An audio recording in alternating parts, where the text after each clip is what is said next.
ओम शांति। आज 15 जनवरी 2024 की बाबा के अनमोल मधुर महावाक्य सुनेंगे। आज की मुरली है बाबा की याद पर, योग पर। बाबा कहे तुम बच्चों को पावन बनने के लिए याद की यात्रा बहुत जरूरी है। ये मुख्य सब्जेक्ट है। इस योग बल से ही सर्विसेबल और गुणवान बन सकते हैं। पर बाबा कहे कि बच्चे, दुनिया में मनुष्य मनुष्य को योग सिखाते हैं और वह भी शारीरिक योग सिखाते हैं, परंतु यहां बाप आकर हम बच्चों को रूहानी योग सिखाते हैं, जहां हम आत्माएं निराकार परमपिता परमात्मा को याद करते हैं।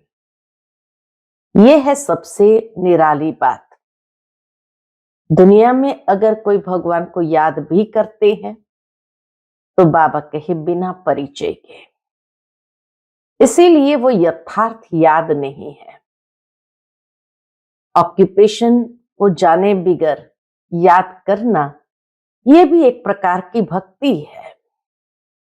बाबा कहे तुम बच्चे बाबा को याद करते हो पूरा परिचय सहित, तो इसलिए इस याद के सब्जेक्ट पर विशेष अटेंशन देना है।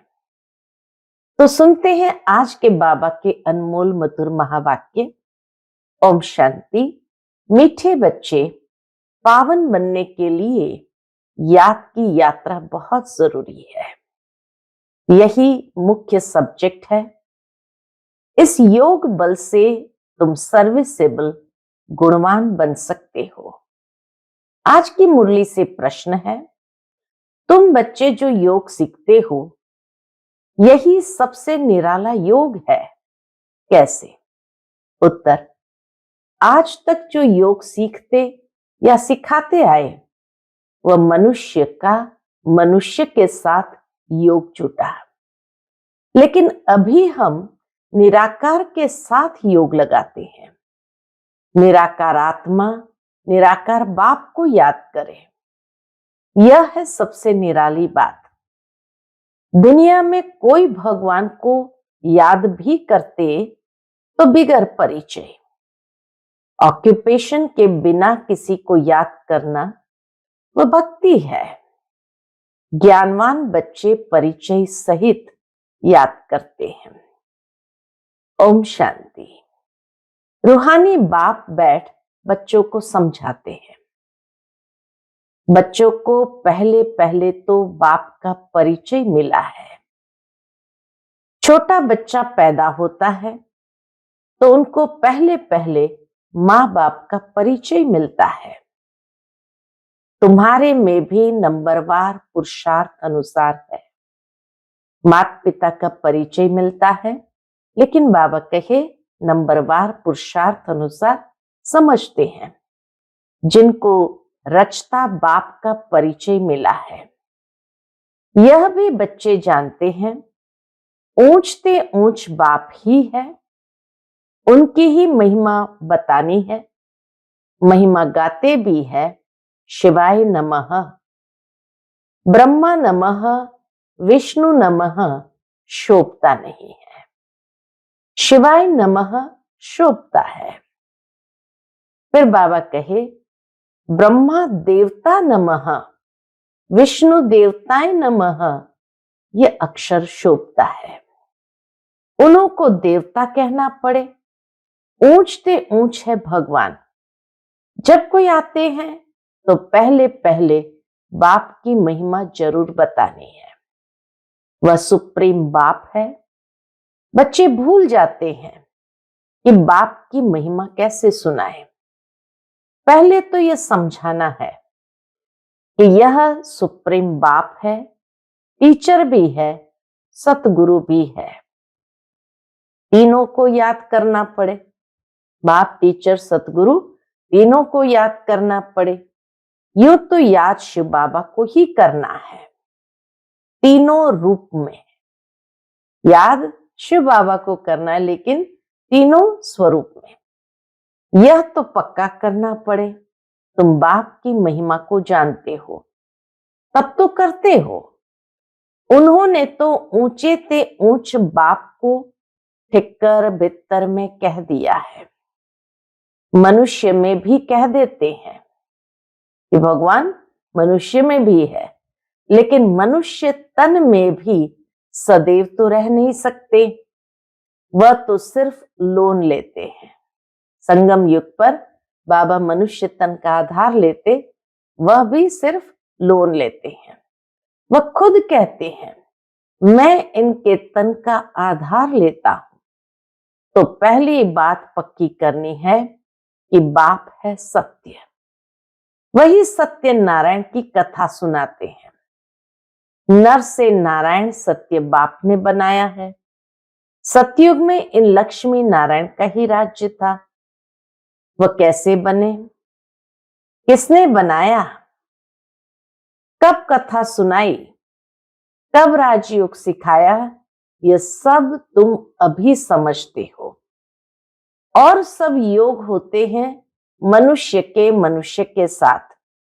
ऐसा होता नहीं जो मनुष्य का योग निराकार के साथ हो, वह भी परिचय से। आजकल भल शिव से योग लगाते हैं, पूजा करते हैं, परंतु जानते उनको कोई नहीं। यह भी नहीं समझते कि प्रजापिता ब्रह्मा जरूर साकार दुनिया में होगा। मूंझे हुए हैं, समझते हैं प्रजापिता ब्रह्मा तो पहले पहले सतयुग में होना चाहिए। अगर सतयुग में प्रजापिता ब्रह्मा हो तो फिर सूक्ष्म वतन में क्यों दिखाया है? अर्थ नहीं समझते। यह साकार है कर्म बंधन में, वह सूक्ष्म है कर्मातीत। इतना सुंदर बाबा ने भेद बता दिया कि जब ब्रह्मा बाबा साकार में थे तो साकार में है कर्म बंधन में, इसलिए नीचे दिखाया, और सूक्ष्म वतन में है कर्मातीत। यह ज्ञान कोई में भी नहीं है, ज्ञान देने वाला एक बाप ही है। वह जब आकर ज्ञान दे तब तुम दूसरों को सुनाओ। बाप का किसको परिचय देना बहुत सहज है, अलफ पर ही समझाना है। यह सभी आत्माओं का बेहद का बाप है, इसको परिचय देने में कोई तकलीफ नहीं है, बहुत सहज है। परंतु निश्चय नहीं, प्रैक्टिस नहीं तो किसको समझा नहीं सकते। किसको ज्ञान नहीं देते तो गोया अज्ञानी है। ज्ञान नहीं तो भक्ति है ना, दे अभिमान है। ज्ञान होगा ही देही अभिमानी में। बाबा कहे ज्ञान किस में होगा? देही अभिमानी में। हम आत्मा है, हमारा बाप परम पिता परमात्मा, वही बाप टीचर सतगुरु भी है। प्रजापिता ब्रह्मा भी है ना। बाप ने प्रजापिता ब्रह्मा का ऑक्यूपेशन भी बताया है, तो अपना भी ऑक्यूपेशन बताया है, दोनों का ऑक्यूपेशन बताया है, शिव बाबा का भी और ब्रह्मा बाबा का भी। मनुष्य ने तो शिव और शंकर को मिलाकर एक कर दिया है। कहते हैं शंकर ने आंख खोली तो विनाश हो गया। अब विनाश तो बॉम्ब से, नेचुरल कैलेमिटीज से होता है। शिव शंकर महादेव कहते हैं। यह चित्र कोई यथार्थ नहीं है। शिव शंकर महादेव कह देना, बाबा कहे ये चित्र कोई यथार्थ नहीं है, ये सब भक्ति मार्ग के चित्र है, वहां ऐसी कोई बात नहीं। प्रजापिता ब्रह्मा भी देहधारी है, कितने ढेर बच्चे हैं, तो ये सब चित्र पूजा के लिए ही है। बाप ने समझाया है यह व्यक्त व अव्यक्त। ब्रह्मा बाबा के लिए समझाया ये व्यक्त वह अव्यक्त। जब अव्यक्त बने हैं तो फरिश्ता हो जाते हैं। मूल वतन सूक्ष्म वतन दोनों ही है जरूर। सूक्ष्म वतन में भी जाते हैं। बाप ने समझाया है प्रजापिता ब्रह्मा जो मनुष्य है वही फरिश्ता बनता है, फिर राजाई का भी उसमें दिखाया है। फिर राजाई का भी उसमें दिखाया है। फिर यह राज्य करेंगे। सूक्ष्म वतन के चित्र न हो तो समझाने में मुश्किलात हो। वास्तव में विष्णु का चतुर्भुज रूप भी है नहीं, यह है भक्ति मार्ग के चित्र। बाप समझाते हैं आत्मा को ही पतित से पावन बनना है, पवित्र बनकर चली जाएगी अपने धाम। आत्माएं निराकारी दुनिया में रहती है, साकारी है यहाँ। बाकी सूक्ष्म वतन की कोई मुख्य कहानी है नहीं। सूक्ष्म वतन का राज भी बाप अभी समझाते हैं, क्योंकि सूक्ष्म वतन संगम युग की रचना है। तो मूल वतन, सूक्ष्म वतन, फिर है स्थूल वतन। तो पहले सबको बाप का परिचय देना है। भक्ति मार्ग में भी बाबा को हे भगवान, हे प्रभु कहते हैं। दुनिया में मनुष्य जब भगवान को याद करते तो हे भगवान, हे प्रभु कहते हैं, सिर्फ जानते नहीं, हमेशा कहते हैं शिव परमात्माए नमः। शिव देवता कभी नहीं कहेंगे, ब्रह्मा देवता कहेंगे। शिव को परमपिता परमात्मा ही कहते हैं, शिव देवता कभी नहीं कहेंगे, शिव परमात्मा ही कहेंगे। उनको फिर सर्वव्यापी थोड़ी कहा जाता है। पतितों को पावन बनाने का कर्तव्य करना है तो क्या भीतर ठिक्कर में जाकर करेंगे? कितनी सुंदर बात बाबा ने कही। पतितों को पावन बनाने का कर्तव्य करना है तो क्या भीतर ठिक्कर में जाकर करेंगे? इसको ही घोर अंधियारा कहा जाता है। यह भी ड्रामा में नूंद है। बाप आकर समझाते हैं। क्या समझाते हैं? यदा यदा ही धर्मस्य ग्लानिर्भवते भारत। किसकी ग्लानि? वो लोग तो श्लोक सुनाकर फिर अर्थ सुनाते हैं। यह तो तुम बच्चों को वहां जाकर देखना चाहिए, बोलना चाहिए कि हम इनका अर्थ समझाते हैं, फिर फट से बैठ सुनाना चाहिए। ऐसे थोड़ी समझेंगे कि यह बीके है, बल सफेद ड्रेस है, परंतु छापा थोड़ी लगा हुआ है कि ये बीके है। तुम कहां भी जाकर सुन सकते हो और कह सकते हो, इनका अर्थ तो बताओ। देखो वह क्या सुनाते हैं। बाकी ये इतने सब चित्र तो डिटेल समझने के हैं। अथाह ज्ञान है। ज्ञान सागर बाबा के पास अथाह ज्ञान है। सागर को स्याही बनाओ, जंगलों की कलम बनाओ, धरती का कागज बनाओ, तो भी अंत नहीं। फिर सेकंड की भी बात सुनाई। सिर्फ बाप का परिचय देना है। वही बेहद का बाप स्वर्ग का रचयिता है। हम सभी उनके बच्चे ब्रदर्स हैं, तो हमको भी जरूर स्वर्ग का राज्य होना चाहिए, परंतु सबको मिल ना सके। बाप आते ही है भारत में, और भारतवासी ही स्वर्गवासी बनते हैं। दूसरे तो आते हैं पीछे। बाबा कहे दूसरे तो आते ही पीछे हैं। यह तो बहुत सहज है, परंतु समझते नहीं। बाबा को तो वंडर लगता है। एक दिन गणिकाएं आदि भी आकर सुनेंगी, पिछाड़ी में आने वाले तीखे हो जाएंगे। वहां भी कोई जाकर सर्विस कर सकते हैं। बहुतों को लज्जा आती है, देह अभिमान बहुत है। बाबा कहते वैश्याओं को भी समझाना है। भारत का नाम भी उन्होंने ही गिराया है।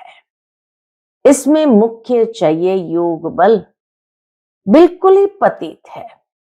पावन होने के लिए याद की यात्रा चाहिए। अभी वह याद का बल कुछ कम है। इसमें ज्ञान है तो फिर याद कम है। डिफिकल्ट सब्जेक्ट है। याद का सब्जेक्ट डिफिकल्ट है। इसमें जब पास हो तब गणिकाओं का उद्धार कर सके। अच्छी अच्छी अनुभवी माताएं जाकर समझाएं। कन्याओं को तो अनुभव नहीं, माताएं समझा सकती है। बाप कहते पवित्र बनो तो विश्व के मालिक बन जाएंगे, दुनिया ही शिवालय बन जाएंगी। सतयुग को शिवालय कहा जाता है, वहां अथाह सुख है। उन्हों को भी ऐसे समझाओ कि बाप कहते हैं अब प्रतिज्ञा करो पवित्र बनने की। ऐसे पतितों को पावन बनाने की तलवार बहुत तीखी चाहिए। इसमें शायद अभी देरी है। बाबा कहे उस सेवा के लिए शायद अभी देरी है। समझाने में भी नंबरवार है, सेंटर पर रहते हैं। बाबा जानते हैं सब एक रस नहीं है। उन्हों की सेवा के लिए विशेष बाबा ने माताओं को खड़ा होने लिए कहा है। कन्याओं को अनुभव नहीं और भाइयों को वहां जाना नहीं चाहिए। तो बाबा कहे सब एक रस नहीं है। सर्विस पर जो जाते हैं उनमें रात दिन का फर्क है। तो पहले जब किसको समझाओ तो बाप का ही परिचय दो, बाप की ही महिमा करो। इतने गुण सिवाय बाप के और किसको हो न सके, वही गुणवान बनाते हैं। बाप ही सतयुग की स्थापना करते हैं। अभी यह है संगम युग, जबकि तुम पुरुषोत्तम बन रहे हो। तुम आत्माओं को बैठ समझाएंगे, यह तो समझाते हो आत्मा का ही शरीर है। कहां तक कोई समझते हैं ये शक्ल से मालूम पड़ता है। कोई मुड़ी होते हैं तो सारी शक्ल ही बदल जाती है। आत्म समझ बैठेंगे तो शक्ल भी अच्छी रहेगी। यह भी प्रैक्टिस होती है। घर गृहस्थ में रहने वाले इतने उछल नहीं सकते क्योंकि गोरख धंधा लगा पड़ा है। पूरा अभ्यास करे तब चलते फिरते उठते बैठते पक्के हो। याद से ही तुम पावन बनते हो। आत्मा जितना योग में रहती उतना पावन बनती है। सतयुग में तुम सतो प्रधान थे तो बहुत खुश थे। अभी संगम पर तुम हंसते बहलते रहते हो। बेहद का बाप मिला, बाकी क्या चाहिए। बाप पर तो कुर्बान होना है। शाहूकार कोई मुश्किल निकलते हैं, गरीबों को ही मिलता है। बाबा गरीबों को ही मिलता है। ड्रामा ही ऐसा बना हुआ है। धीरे धीरे वृद्धि को पाते रहेंगे। कोटों में कोई विजय माला का दाना बनते हैं, बाकी प्रजा तो बननी ही है नंबरवार। इतने ढेर बन जाएंगे, शाहूकार गरीब सब होंगे। ये पूरी राजधानी स्थापन हो रही है, बाकी सब अपने अपने सेक्शन में चले जाएंगे। तो बाप समझाते हैं बच्चों को दैवी गुण भी धारण करने हैं। तुम्हारा खान पान भी अच्छा चाहिए। तुम्हें कभी यह आश नहीं रखनी है कि मैं फलानी चीज खाऊं। ये आशाएं यहां होती है। बाबा के बड़े बड़े वानप्रस्थियों के आश्रम देखे हुए हैं, बड़ी शांति से रहते हैं। यहां तो ये बेहद की बातें सब बाप समझाते हैं। वैश्याएं गणिकाएं भी ऐसी ऐसी आएंगी जो तुमसे भी तीखी हो जाएंगी। बड़े फर्स्ट क्लास गीत गाएंगी जो सुनते ही खुशी का पारा चढ़ जाएगा। जो सुनते ही खुशी का पारा चढ़ जाएगा। जब ऐसे गिरे हुए को तुम समझाकर श्रेष्ठ बनाओ, तब तुम्हारा नाम भी बहुत ऊंचा होगा। कहेंगे यह तो वैश्याओं को भी इतना उच्च बनाती है। खुद ही कहेंगे हम शूद्र थे, अब ब्राह्मण बने हैं, फिर हम सो देवता क्षत्रिय बनेंगे। बाबा हर एक को समझ सकते हैं कि यह कुछ उन्नति को पाएंगे या नहीं। बाबा हर एक को समझ सकते हैं कि यह कुछ उन्नति को पाएंगे व नहीं। पिछाड़ी में आने वाले उनसे आगे बढ़ जाएंगे। आगे चलकर तुम सब देखेंगे, अब भी देख रहे हो, नए बच्चे सर्विस में कितने उछलते हैं। बाबा कहे अभी भी देख रहे हो, नए बच्चे सर्विस में कितने उछलते हैं। अच्छा, मीठे मीठे सिक्के लदे बच्चों प्रति माता पिता बाप दादा का याद प्यार और गुड मॉर्निंग। रूहानी बाप की रूहानी बच्चों को नमस्ते। हम सभी रूहानी बच्चों की रूहानी माता पिता बाप दादा को याद प्यार, गुड मॉर्निंग और नमस्ते। नमस्ते। शुक्रिया बाबा, शुक्रिया। आज की मुरली से धारणा के लिए मुख्य सार है। पहली पॉइंट, पतितों को पावन बनाने की सेवा करो, गणिकाओं वैश्याओं को ज्ञान दो, गिरे हुए को उठाओ, उनका उद्धार करो, तब नाम वाला हो। दूसरी पॉइंट, स्वयं की दृष्टि को पवित्र बनाने के लिए चलते फिरते अभ्यास करो। यह आत्मा है, आत्मा से बात करते हैं। बाप की याद में रहो तो पावन बन जाएंगे।